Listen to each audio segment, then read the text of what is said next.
సహోదరి సహోదరులమైన మనము ఐక్యత కలిగి ఉండాలి.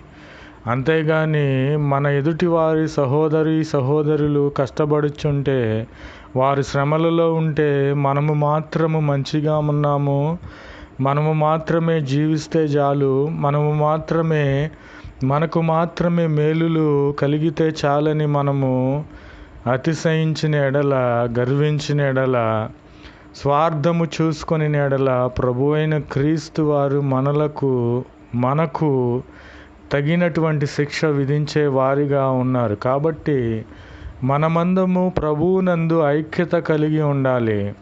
అది ఎంత మేలో, ఎంత మనోహరమో ప్రభువైన క్రీస్తు వారు మన హృదయాలకు, మన చెవులకు, మన యొక్క జీవితమునకు ఆస్వాదించే దేవునిగా ఉన్నాడని ప్రభువైన క్రీస్తు వారు తెలియపరుచున్నారు.